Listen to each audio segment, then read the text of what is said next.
Lower और higher chakras की energies को कनेक्ट करता है।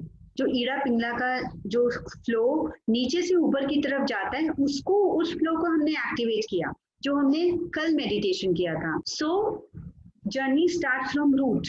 अपनी बेसिक नेसेसिटीज को, अपनी बेसिक रिस्पॉन्सिबिलिटीज को निभाना is energising your root chakra. Grounded रहना, कुछ भी है उसमें ग्राउंडेड रहना is root chakra. Down to earth रहना इज रूट चक्र। मिट्टी के बर्तन में खाना पकाना, मिट्टी के साथ जुड़े रहना इज रूट चक्र। मिट्टी के बर्तन, घड़े का पानी पीना इज रूट चक्र।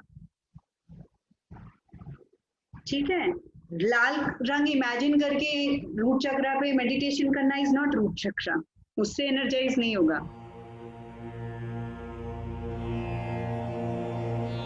यहाँ पर हमारे शरीर में ईड़ा पिंगला सुषुम्ना नाड़ी होती है।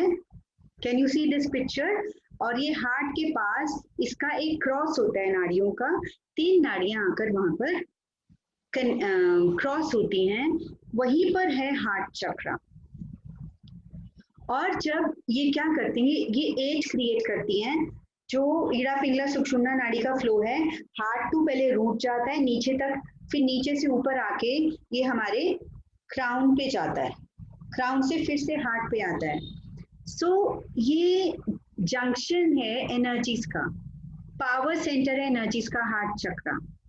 लोअर और हायर चक्रास की एनर्जीज को कनेक्ट करता है। ठीक है, लोअर से रिलेटेड हो गए मटेरियलिस्टिक रेल्म, और हायर। लोअर में शक्ति का वास माना जाता है।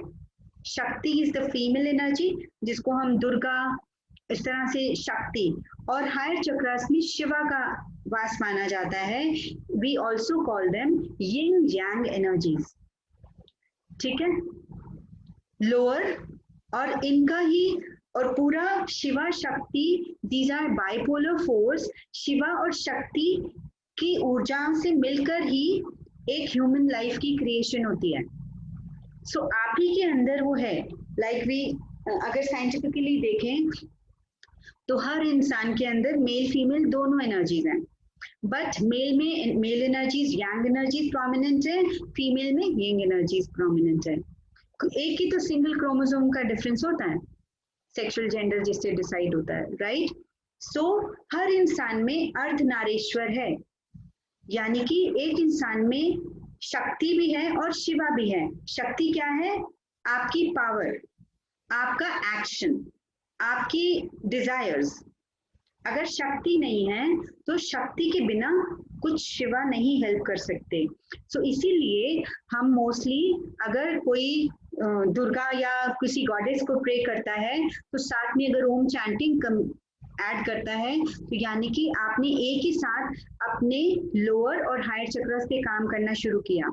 ऐसा बहुत बार होता है कि लोग अपनी इस मटेरियलिस्टिक वर्ल्ड की प्रॉब्लम से हार कर, मन मार कर, जब कुछ नहीं मिलता इस संसार में, तो सब कुछ छोड़ के सिर्फ स्पिरिचुअल होने की कोशिश करते हैं। But energy, the journey start from root. और फिर वो क्या होता है, सिर्फ स्पिरिचुअल स्पिरिचुअल होते होते they cannot reach anywhere and then they fall down. कैसे गिरते हैं? मॉरल वैल्यूज के साथ कंबाइन करके चीजों के नीचे आ जाते हैं, बिल्कुल स्पिरिचुअल जर्नी पे चलते हैं, और फिर कहीं ना कहीं लाइफ में ऐसे डिसीजन, वीक डिसीजन ले लेते हैं क्योंकि रूट चक्रा स्ट्रांग नहीं होता है। So journey start from root. Spirituality is not about कि आप अपनी रिस्पॉन्सिबिलिटीज छोड़ के सिर्फ नाम जपते रहो सब कुछ। Spirituality is about creating balance. अपनी फैमिली रिस्पॉन्सिबिलिटीज, अगर आप गृहस्थ में हो तो वो रिस्पॉन्सिबिलिटीज आपका सबसे पहला धर्म हो गया। सबसे बड़ा साधक एक गृहस्थी है, सबसे बड़ा साधक। क्योंकि अगर आपके पास कोई चैलेंज ही नहीं है तो आप किसी आश्रम में जाकर सुबह से शाम तक का वो रूटीन फॉलो करके, it's very easy to continue with those spiritual activities. ठीक है, सो स्पिरिचुअलिटी आपको ये नहीं बताती कि अपने मटेरियलिस्टिक वर्ल्ड से छोड़ के उधर जाओ। So journey start from root. I always consider, मैं जब रूट चक्रा की सारी चीजें बताती हूँ, आप मेरे चक्रास के सारे वीडियोस देखना, उसमें सारा डिटेल में है। सो अगर आप एक पेड़ की जड़ पे पानी नहीं दोगे, ऊपर से ही उस पर छींटा मारते रहोगे, तो वो पेड़ कभी सरवाइव नहीं कर सकता। So root chakra is like root of a tree. जितना आप अपनी रूट चक्रा को एनर्जाइज करोगे, तभी ये शक्ति ऊपर उठ के आएगी। सो जब हमने मेडिटेशन किया, तो पहले लम लम, देन वम, रम, यम, हम, ओम एंड हमिंग। यहाँ से हमने जो ईड़ा पिंगला का जो फ्लो नीचे से ऊपर की तरफ जाता है, उसको, उस फ्लो को हमने एक्टिवेट किया, जो हमने कल मेडिटेशन किया था। आज जो हमने मेडिटेशन किया, उसको हमने अपने सहस्त्रार से लेकर हायर टू लोअर चक्रास पे लाए, क्योंकि spirituality is all about creating balance in your spiritual and materialistic world. अब यहाँ पर मैं एक एग्जांपल आपको देती हूँ। आज से काफी साल पहले किसी ने मुझसे रेकी सीखी थी, वो मेरी काफी पुरानी स्टूडेंट है।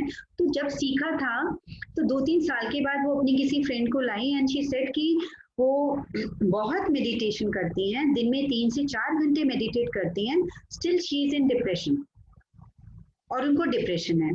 सो अब आप ही बताओ, जो लोग कुछ महीने से ही मेडिटेट कर रहे हैं, सो मेडिटेशन और डिप्रेशन क्या दोनों, ये थोड़ा कंट्राडिक्टरी नहीं है क्या? राइट? अब देन वो एक दिन लेकर आई उनको मेरे पास, तो मैंने उनसे पूछा कि ठीक है, आप क्या एग्जैक्टली यूज क्या कर रहे हैं, आप क्या प्रैक्टिस करते हो, व्हाट डू यू फॉलो? कुछ ना कुछ तो हर बंदा, चाहे वो ब्रीदिंग करता है, या वो कोई प्राणायाम करता है, या कोई मंत्रा करता है। तो मैंने उनसे पूछा कि what do you do for, आप 3 to 4 आवर्स करते हो, 3 to 4 आवर्स तो मैं भी नहीं कर पाती हूँ।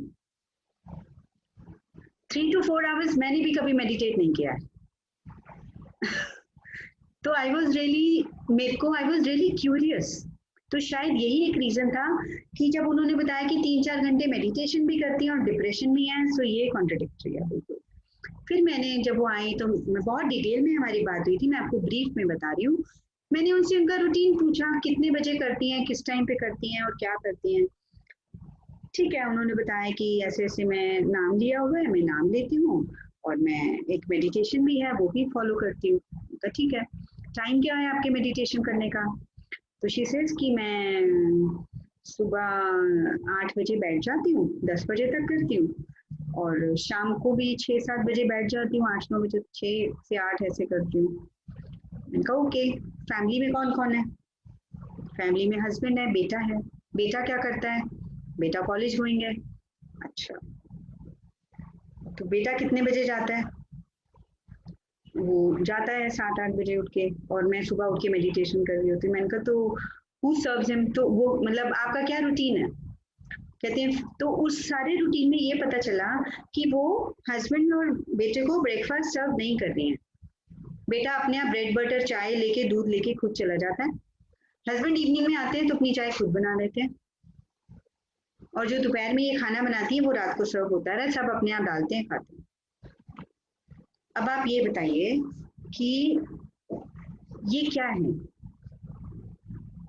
ये एस्केप है। मैंने उनको बोला आप आधा घंटा मेडिटेट करो, बट टाइम चेंज करो। तो सबसे पहली आपकी रिस्पॉन्सिबिलिटी क्या है? जो आपको आपकी डेस्टिनी से इस प्लेटर पे मिला है, रूट चक्रा को एनर्जाइज करने का सिर्फ एक ही तरीका है, do right things on right time. Everybody knows what you are suppose to do for the whole day. अगर आप अपनी ड्यूटीज निभा रहे हो, यानी कि एक्शन ओरिएंटेड हो, रूट चक्रा कभी इम्बैलेंस नहीं हो सकता। एक रिक्शा वाला को अगर हम बोले कि मेडिटेशन करो तो तुम्हारा रूट चक्रा बैलेंस हो जाएगा, नहीं। उसको अपनी नेसेसिटीज के लिए जो एक्शन लेना है वो ले रहा है, और उसको ऑनेस्टली शिद्दत के साथ वो एक्शन ले रहा है, रूट चक्रा बैलेंस होना शुरू हो जाएगा। अभी जो है वो कार्मिक पैटर्न है, मे बी वो रिक्शा में ही 10 रिक्शा वालों से ज्यादा बेटर इनकम होगी उसकी। So journey start from root. अपनी बेसिक नेसेसिटीज को, अपनी बेसिक रिस्पॉन्सिबिलिटीज को निभाना is energising your root chakra. Grounded रहना, कुछ भी है उसमें ग्राउंडेड रहना is root chakra. Down to earth रहना इज रूट चक्र। मिट्टी के बर्तन में खाना पकाना, मिट्टी के साथ जुड़े रहना इज रूट चक्र। मिट्टी के बर्तन, घड़े का पानी पीना इज रूट चक्र। ठीक है, लाल रंग इमेजिन करके रूट चक्र पे मेडिटेशन करना इज नॉट रूट चक्र, उससे एनर्जाइज नहीं होगा।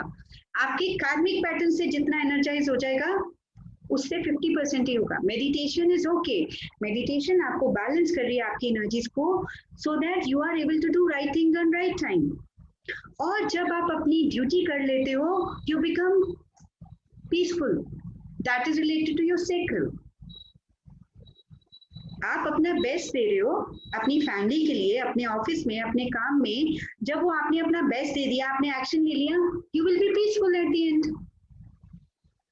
अब जब पीसफुल हो जाओगे तो फियरलेस भी हो ही जाओगे अपने आप। सो ये तीन चीजें जब बैलेंस हो जाती हैं तो यानी कि आपने शक्ति को अपलिफ्ट किया है। लोअर चक्रा में शक्ति है, शक्ति जब अपना कर्म कर लेती है तो शिवा उसको अपने आप अपलिफ्ट करने में हेल्प करते हैं।